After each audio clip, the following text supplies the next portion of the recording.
I share what I'm listening to and my thoughts on music and the business daily for free at helloyassine.com. It is a classic in the sense that, like, you see the cover, it's a very, And don't you have another one down the street Yep. too? And another one on the same floor. Why do you have 3 apartments? One for your parents, One for All each the girl that different he's having girls, sex with yeah. that week. one for the Zans. One for my parents. I got to represent. Shout out to the parents. One for me and Eli, my hacker. We were roommates. We got the condo. And then one for the hose. From 3 different apartments in LA to pulling a gun out and pointing it at a fan for saying Tupac is better than you, getting your G-Wagon repoed because of your overwhelming debt, getting ran down on in Canada by another rapper for your trash talk online, and then rug pulling a crypto coin for a measly $700. That's only scratching the surface of hip-hop's cucaracha, or cockroach, Lil Xan. Lil Xan is the definition of a crash out and has earned the cockroach title because of his ability to stay alive despite doing anything and everything to ruin his life. Destroying the engagement and visibility of both his Twitter and Instagram during the 2021 crypto bull market by spamming promotions for different coins, going into rehab and potentially dying multiple times, ending his career by hating on Tupac, lying about a relationship, blaming his manager who was the only one demonstrating some authority and guidance in his life, on top of drawing all over his face. A felony was the last thing Lil Xan needed in his non-existent career. Lil Xan started off his career with a lie and an accident. The accident was making music. He had always been a videographer but decided to record some music and boom, we end up with Betrayed, a Lyrical Lemonade music video as his debut and biggest hit to date. The lie was when he started telling everyone that his name was Lil Xan, but it meant that he was anti-Xanax, the premier drug of choice at the time. This puzzled people. Why would you name yourself after something you don't do, let alone as a statement against it? Well, we would soon find out that was a lie, amongst other things. Lil Xan's career was relatively short-lived. He didn't know it was over at the time, but the entire Lil Xan saga lasted for about a full year, from the release of Betrayed until the middle of 2019, and the amount that happened in that time is even more impressive. Lil Xan would go on to release his debut album Total Xanarchy, a SoundCloud-era classic for its day one reception as one of the worst projects of that era, which is saying something. Funnily enough, unlike Lil Yachty, who received similar criticism years prior for his terrible debut Teenage Emotions, and following it up with solid projects after that, Lil Xan never released another album until 2024. Yes, that's right. His only album was that piece of garbage, which should tell you how seriously he took his career. Columbia Records attempted to get a spark going in his career by having him date Noah Cyrus, Miley Cyrus' sister, and it worked a bit, but we'll get into the details of that a little bit later. It opened him up to a new audience, his Instagram following soared, the song they did together, Live or Die, is still top 3 most popular on his Spotify right now, but he fumbled this with minimal releases on his own and getting dropped from Columbia Records that same year.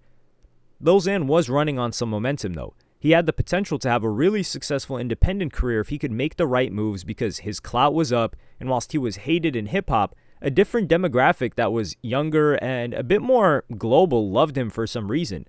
But other than a few song releases and an EP, he didn't do much in 2019 but caused chaos, as we'll get into the rest of the video. Despite looking seemingly harmless and trying to give an air of peace, Lil Xan has involved himself in more beefs than the majority of rappers, starting off with a dead legend, Tupac. Two. Was born music. Being young, high, with minimal media training and your first real dose of clout may lead you to a moment like this. This would continue to haunt Lil Xan for only 16 months, but that was all it took to kill his career. But that wouldn't be it. Lil Xan would beef with podcasters, rappers, haters, Instagram personalities, and even fans. Lil Xan would also get caught on video in the middle of a food court aggressively yelling and flexing on somebody else too.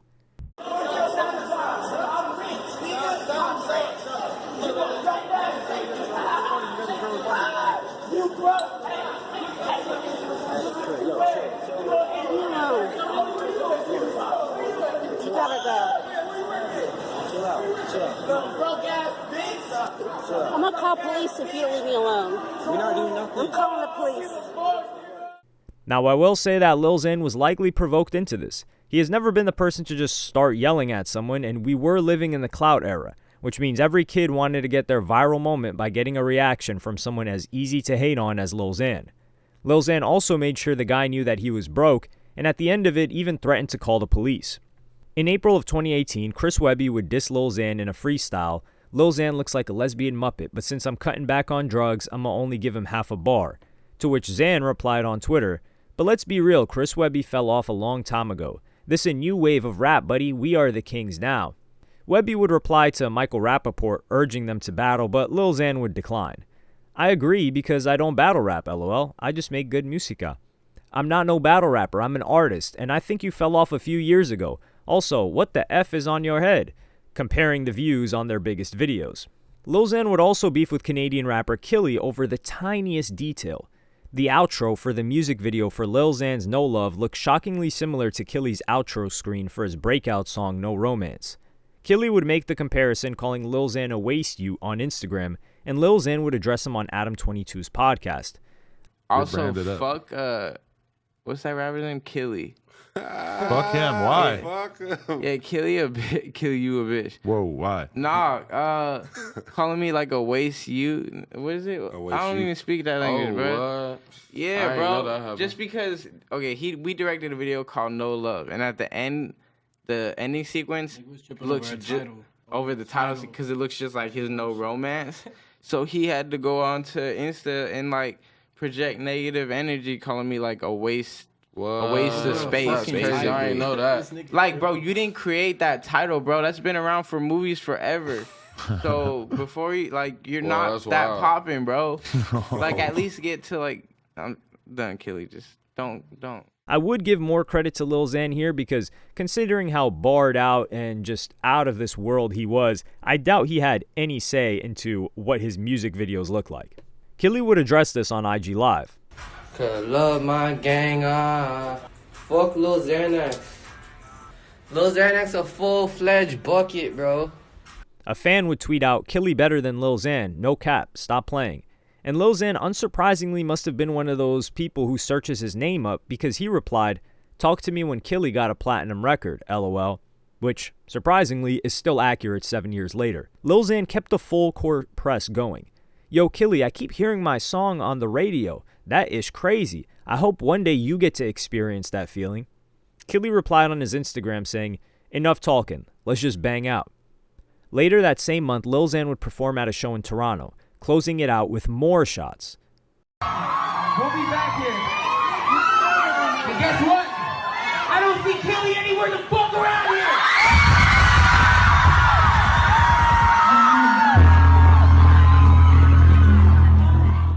With all this huffing and puffing, Killy couldn't wait to blow the house down because in August of 2018, he pulled up on Lil Xan in person in Montreal. You remember me, bro?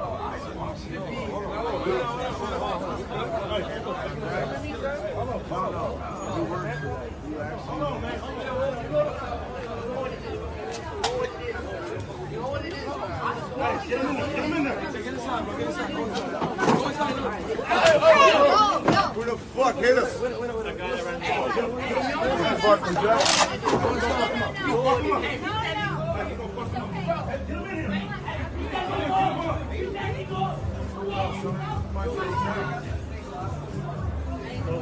Luckily, nobody was harmed here, but this was a situation that Killy did start first, although Lil Xan antagonized him to the point where he had to do something or look like a punk to the cockroach of the rap game. That same year, Lil Xan would also beef with an obscure Ukrainian rapper from St. Louis named Vlad HQ that started over some money. Bitch, Lil Xan a motherfucking bitch, dog.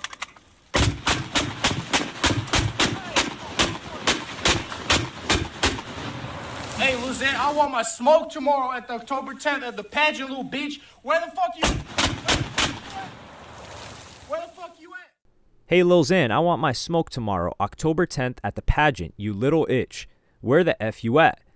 The caption that accompanied the video read, Lil Xan said he wants a fade with me. I'm coming to your own show to smack the hell out of you tomorrow, October 10th at the pageant, St. Louis. The next day, Vlad HQ posted a photo of himself surrounded by weapons with the caption, "Hi Lil Xan, see you later at your show." Vlad HQ took his threats on Lil Xan online after he posted a video of him firing automatic weapons, saying that he was going to arrive at his show in St. Louis over an alleged financial dispute. So this caused the venue and local promoters to cancel the show, and the police were ready to pursue criminal charges on Vlad, but Lil Xan stood tall and declined to pursue it after they handled their business behind the scenes. But to top off a disastrous 2019, like I alluded to earlier, Lil Xan would rent out a place on Airbnb in Palm Springs while waiting for his flooded home to get fixed. Him and his friends decided to play really loud music all night and cause a ruckus in a residential area, so police were called and Lil Xan threw a tantrum on video. Now, what is happening, what you are seeing, is I'm not being detained actually. Where am I being detained? Yeah, I'm being detained basically. He didn't want to say it. I'm being detained for playing loud music at my Airbnb. Just playing music called loud music, that's it. That's not gotta like play it lower, huh? Yeah, that's it. The only difference is y'all have guns, we don't.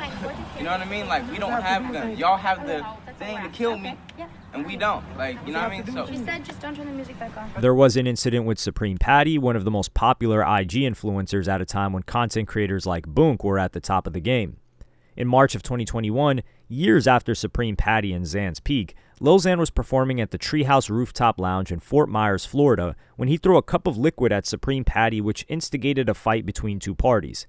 I didn't just run up on Xan when that all went down last night. Him or someone in his group threw a drink at me in the section, so I obviously effing got up and tried fighting him. Kid is lame as F.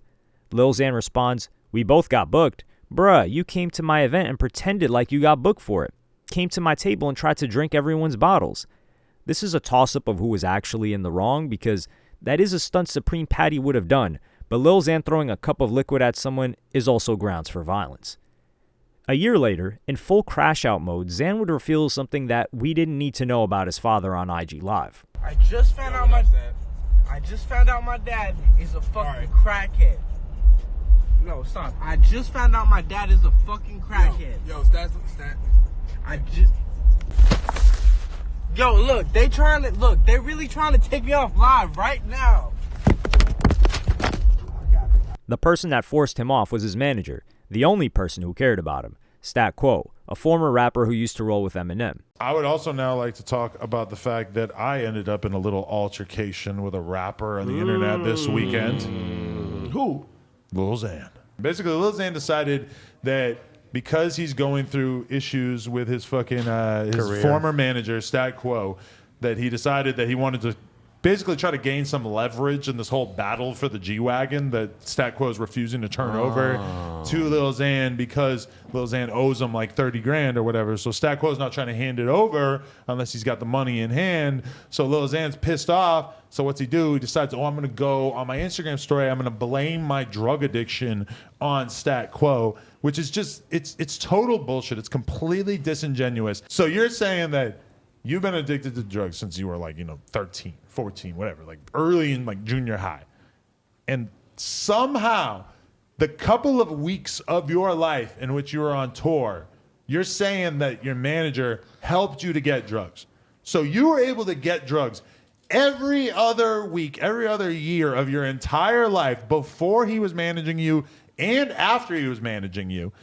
But somehow those weeks that you were on tour, he was completely incapable of getting drugs, and he needed to rely on his manager, who doesn't even do drugs, to get him drugs. Does this make sense to anybody? No. Just the fact that Lil Xan decided to use this drug accusation against Stat, it just sickened me so much that I just had to say something. And then Xan goes on his story and is basically saying that, oh, Adam's just saying this because he's cool with Stat or whatever. Well, and it's like, bro, at a certain point, you just have to accept that like your problems are your own, and that you can't just run around playing the fucking victim. And I just felt like I had to say something at a certain point because this is just really out of hand. Because I mean, that is kind of what is going on, is he's just blaming his shit on someone. He's just completely fried off pills, and nobody, like, people like watching somebody who's like going through it And like, you know, they like seeing somebody suffer and everything. But with him, as soon as it started to be like, oh, you're just like sitting there in interviews with your fucking face melting off, you're just like not even there, that's when people stopped paying attention. The infamous G-Wagon at the beginning of this section was a major part of his beef with this manager, and that car has been sold off. He still hadn't paid it off 4 years later. And if you were to listen to Zan's story, he would say that he didn't sell it for opiates, which was the running narrative propagated by Whack 100. Your former manager? My former manager, Stat Quo. So he tricked Curly and said, yo, I'm going to pay for the maintenance fixes. And he came and took the car and just never gave it back. And they spun the narrative as if I sold it for opiates. But what the G-Wagon is now is we came to an agreement just to sell it and split it 50-50. Yeah, but I didn't sell it for opiates. In a 2023 interview with No Jumper, Lil Xan would break down his thoughts on the situation after a year of sobriety. How I approached it was terrible, and I acknowledge that. At the time, like the lives and all that stuff, you know, when I was like, I had just, what happened there is I felt, that was like another bottom point, not rock bottom, but I felt lied to. I just felt all these emotions. Like I was very angry at things that they had done in the past. And I really wish I could have reworded that, just redid everything, you know. That was a terrible way to do it. But I was all, you know, mentally not stable, so not blaming that, but it was just another bad time. How I feel now about Stat and all that, I have nothing against him, you know. I understand what he had to do, and I understand now, in a sober state of mind, some of the things that I still don't agree with some of them, but I understand a good majority of what was going on. I just couldn't see that clearly. Lil Xan acknowledges he did wrong to Stat Quo, which was a fair take by him. In February of 2018, Lil Xan reached out to Miley Cyrus's younger sister, Noah Cyrus. Xan slid into the DMs. It works, people. He DM'd me like in February, and I didn't see it for months, and then I saw that he was following me, and I was like, Lil Xan, cool, he's following me. I'll follow him back. And then I saw his DM, and we're just hanging out making music. So they started dating around June of 2018. We just instantly clicked. I love her whole family. I just like her a lot, you know? By August, they already had a song out together titled Live or Die, which, like I said earlier, is Lil Xan's top 3 songs on Spotify. A couple of days later was their first red carpet appearance together at the MTV VMAs, which resulted in a hilarious memed photo. It already like did I it. do, man. This is like actually. It already like did it. Hey, can you pass? Like, you're like, I don't care about promo. Okay, I do. Noah Cyrus was even asked who her favorite rapper was on live television. Your favorite rapper is blank. That's too easy. Yeah, Lil Xan. Lil Xan, of course. All right, you're.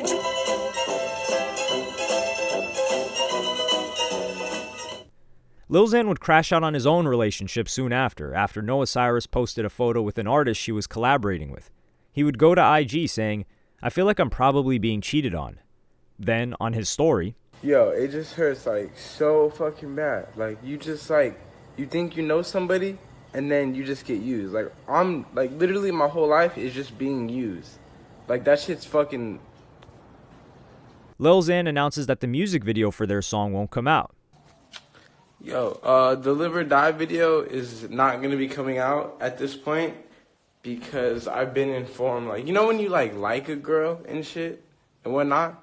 But I've just been informed that it was all fake and I'm being used. So fuck it. I guess I was just being used. I thought, you know, I was in love, but whatever. I'll take that L. Heartbreak Soldier. Thanks, Noah. Hope the song does well if Columbia puts it out. Love all my fans, though. And records a video of himself urinating on the plaque for his song Betrayed. Noah Cyrus replied via Twitter, concerned and confused, following it up with why she thought he went on this public tirade. I'm heartbroken and confused. This is the meme I sent Diego that made him think I'm cheating on him. Charlie Puth's head on a corn star's body. To which Lil Xan replies, this is the picture. Call me whatever, but if you my girl, you ain't touching no dude like that. Sorry. Aha. Noah Cyrus would go on IG Live the next day. The next couple days, but I love you guys, and I don't want to keep you in the dark, and I'm sorry. I never did anything that I'm getting accused of, and I woke up confused with a text from my mom asking me what was going on, and I didn't know. So I love you guys. Every call, waiting for them to call you and hang out with you because you just like them, and you want to be there for them, and you're just that call at the end of the night whenever somebody wants a booty fucking call. That's what you fucking are. But you stick around because you like a guy so fucking much, right? That you want to sit around and you want to fucking be there for them, right? So you do whatever to do that and be in a relationship with them. But then they go and flip the situation around, right? She would also call him out for cheating. The truth is, I haven't seen him in almost a week. Every time we tried to hang out, something always got in the way. I then saw a picture of a girl on a court on his story at 2 a.m. When I FaceTimed him later on, I noticed a hickey. He told me it was just a bruise. I decided to give him the benefit of the doubt and ignored it. It was definitely a hickey because Lil Xan was even caught out in the wild with it. She would post on her story a DM from the girl Xan allegedly cheated on her with, saying, "I'll just leave this here." Well, a friend and I that knew Diego back in high school saw he was having a kickback and were told how to reach him through his manager. I contacted him and we were able to go hang out for the night. The things that happened that night were not supposed to go any further than the people that were there that day, which is why I posted a caption saying, "What happens in LA stays." I had no idea the hickey would be seen, and I never intentionally meant to hurt him or Noah's relationship. Now I'm just being judged through my social media for something I'm not entirely sure I'm to blame 100%. We have been friends for a while, and I hope this doesn't end it. It was just meant to be fun. The girl would DM back and forth with Noah Cyrus and post it on her page.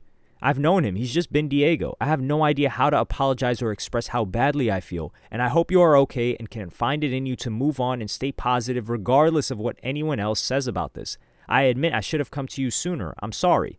To which Noah Cyrus responds, "What's done is done. Thank you for the apology. I can't hold you accountable. If it wasn't you, it was going to be someone else."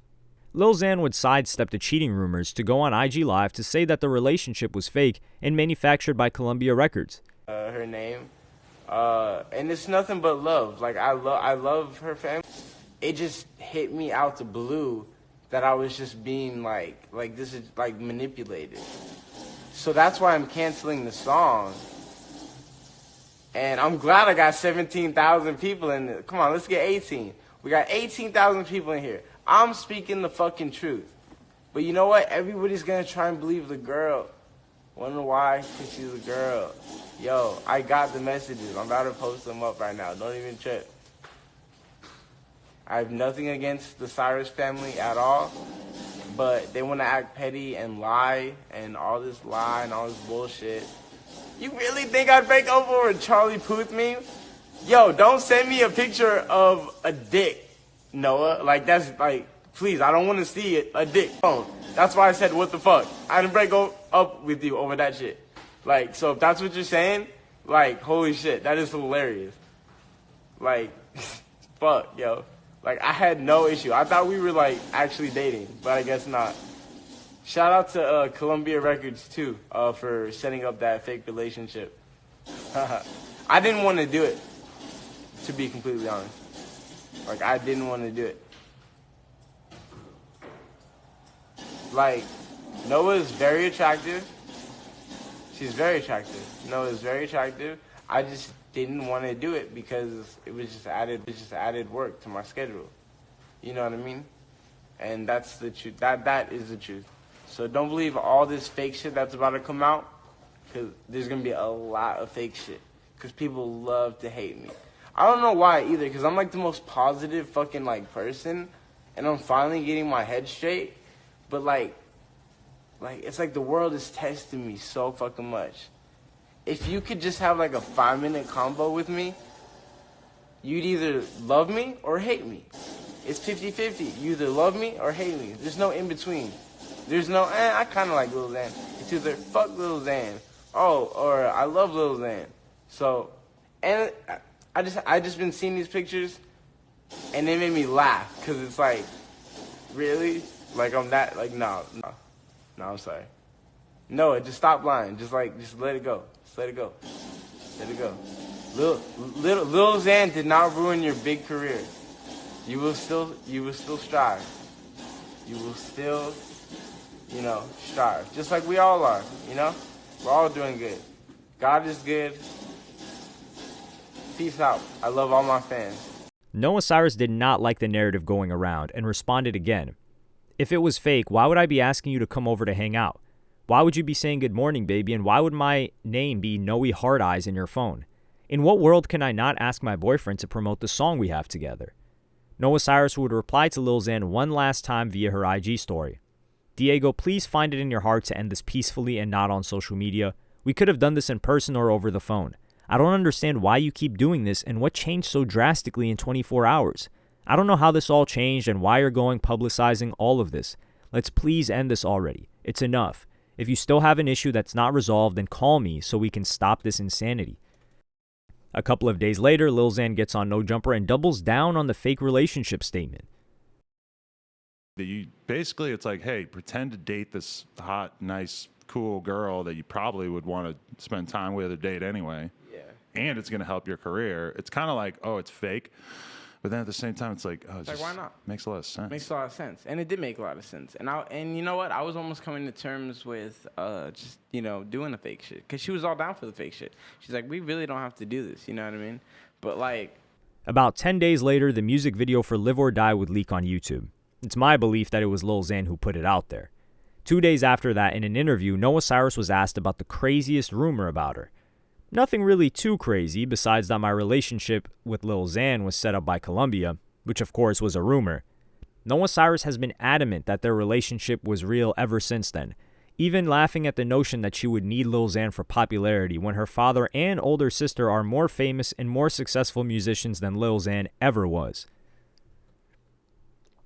Lil Xan has also been dealt a bad hand on several occasions that had nothing to do with anything on his end. For instance, soon after he bought a new home and got out of rehab in 2019, that same home had a pipe burst that caused the entire place to flood. This resulted in him getting an Airbnb where he got kicked out by police for doing things that were clearly his fault, like we showed earlier. But then there's the pregnancy. It was definitely a surprise, but we've kind of been trying, but also not super pushing it. And I just took a test at home randomly and found out, and I ran in the bedroom and I was like, I'm pregnant! And Lil Xan didn't waste much time after getting out of rehab or with his relationship with Noah Cyrus because his girlfriend Annie would announce that she was 5 weeks pregnant with a baby in February of 2019. In less than 2 months, she would share some terrible news on social media. Today I feel a hurt I never knew existed, a pain that comes from my soul. To my beautiful angel, Mommy loves you more than she ever knew possible. You have made me the happiest woman in the world knowing I had the chance to be your mommy. I wish more than anything I could meet you, hold you, and love you. In March of 2023, Lil Xan was booked for a festival in Fargo, North Dakota, where he took a cartoonish fall from some water he didn't see on stage.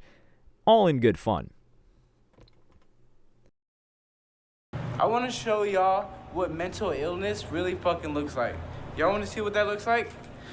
I just did this to my car. Scratched it, keyed it up. I just bought it. I just bought this fucking car. It's keyed all the way. Hit the fucking door. Wanna know why I'm doing that? Because of mental fucking illness. All this materialistic shit don't mean shit in the world. And when they won't let you do, I'm owned. I'm a fucking slave.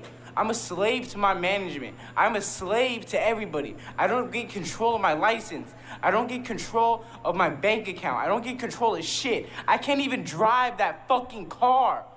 They put it in the basement so I couldn't take it. I know I don't have a license, but if I have someone with the license, I can take it. So fuck everybody. This is mental fucking illness. I don't care. Make fun of me. Make fun of me on the internet. I don't give a fuck. Look at this shit. $150,000. $150,000. You want to see some? Look. Look that shit. Lil Xan is still in the middle of his peak at this point, but he doesn't know it, destroying a $150,000 car he wishes he could sit in right now. In 2020, he tried to change his name to Diego. Baby, I'm coming back better than ever. I'm officially changing my name to Diego right now, leaving the old in the past. And I changed the picture because so many people got butthurt that I picked a Lil Uzi edit. LOL, I'm restarting and reinventing myself. In 2022, Lil Xan, while on Steve-O's podcast, announced that he had been booked for a tour. to our surprise, to open for a group called Dropout Kings. You're going on tour again soon. You said The May 28th. 25th? The 28th, actually, yes. 28th. And the last tour you did sold out in 5 minutes. Mm-hmm. Have you posted this tour? This tour, it's almost sold out.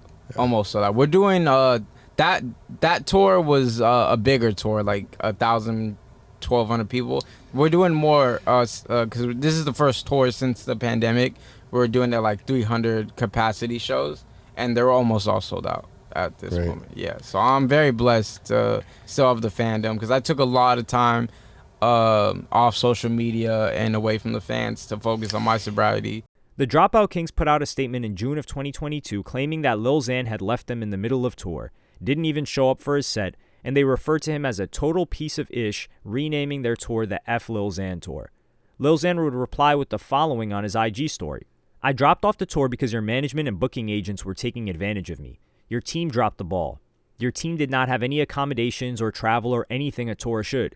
You just want to promote your homies under my name, and we tried to work it out, but your team is obviously new at this. If you guys were smart, you wouldn't do burn bridges like that and act like you guys had the tour even planned right, but have fun on your F Lil Xan tour.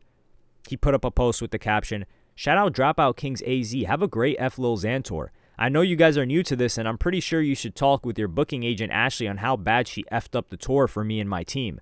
But have fun on the tour, fellas. My next tour is for my fans only, not yours. Want to give them better openers and more Xanarchy.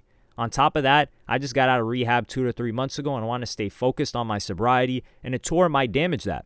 But no, y'all team didn't care as long as they made their money. We can't really cut Lil Xan any bail here. It's 2025, and he didn't go on a bigger or better tour. Dropout Kings were more popular than him at the time. Just look at the numbers on their 2021 album Glitch Gang, which is what they toured for, and even their 2023 album Riot Music blows Lil Xan's latest album Diego out of the water. What likely happened here is Lil Xan expected the same level of accommodation he was getting whilst on tour with Juice WRLD and his own tours prior when he was poppin', but that was years ago and things had changed.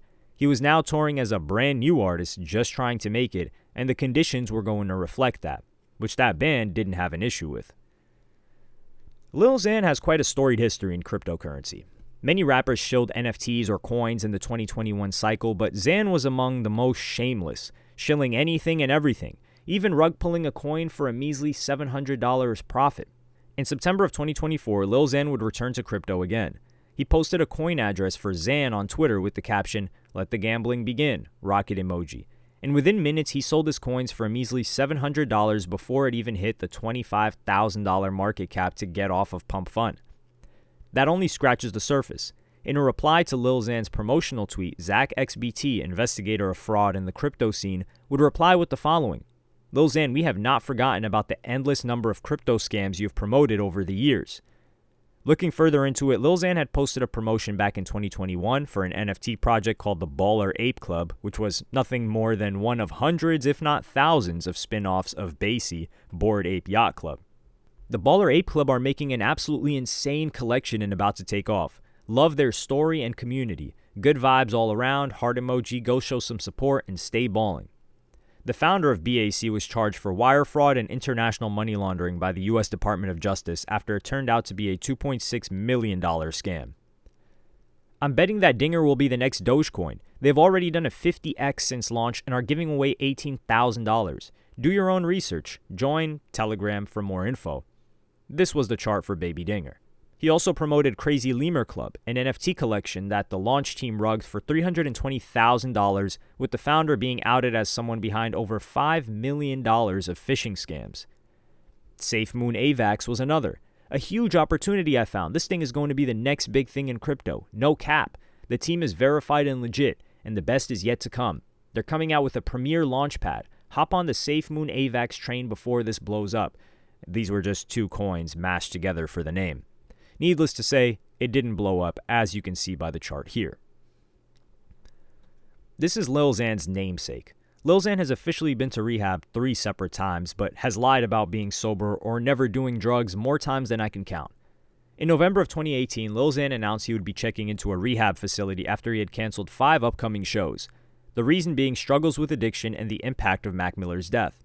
The autopsy had revealed that it was due to fentanyl, which Xan had seen firsthand. My friends were taking it. They were puking. I was like, I can't. I'm out the game.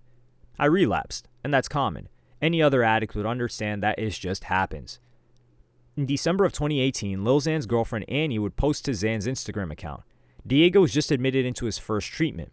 She went on to say, he loves each and every one of you, sending good wishes and prayers to him. We thank you all so very much for all the love and support you are sending his way. Lil Xan would leave rehab for a day to sign the papers on his new house, the one that flooded. Later that month, he would complete rehab, announce he was sober to the world. Adam 22 would visit him later in 2019 at that same home. Lil Xan would relapse soon after this meeting in November of 2019, around the 2-year anniversary of Lil Peep's passing. He relapsed on Xanax and hydrocodone, saying he wanted to quit cold turkey, but the withdrawals led to him suffering from several seizures whilst in the hospital getting detoxed. Lil Xan must have relapsed again because in early 2022, he would post an Instagram story that he checked himself into the hospital. Lil Xan had completed a 30-day stay at the Heavenly Center soon after, a weed-friendly rehab facility owned by super producer Scott Storch. He reported being 40 days clean after that stint and has been clean ever since. In August of 2019, Lil Xan would be approached by a hater pressing him about Tupac at a gas station. You a homie. Hey, yo, bro. Look at this little homie. Do something then, dog. What the you want, bro? Hey, homie. Get the out. Get out. Nah, this motherfucker pulling out. Hey, you don't see this shit, right? Look at little Xan pulling a gun right now. Look at little get out. Hey, look at this guy pulling the gun right now. Look at this motherfucker. Hey, pull that shit out again, homie. Hey, homie, you a bitch. Yeah, that's why. Yeah. Hey, look at my car. Look at my car. Yeah. Look at your car, you little bitch. What you saw is exactly what it looked like. Lil Xan upped the pistol on the fan while holding a double cup with the other hand. This would initiate an investigation with the LAPD on a possible case of assault with a deadly weapon, and more information would come out. Earlier that same year, Lil Xan was at a photo shoot with an identical gun, showing it off to people on set, and the craziest part about this, it wasn't supposed to be part of the shoot. The people at the shoot said that Xan brought it with him and shocked everyone when he pulled it out. They didn't know if it was real, and he never confirmed or denied it. The same guy who was antagonizing Lil Xan would later sue him, saying he was in fear of his life and suffering from emotional distress as well as assault and battery. That guy would win because in 2024, Lil Xan was finally ordered to pay $27,823 in damages and fees for brandishing a firearm during that same argument, but fortunately he was able to escape any jail time.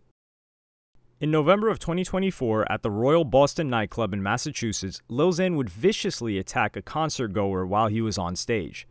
In the video clip, he spikes the microphone at him and kicks him from the stage.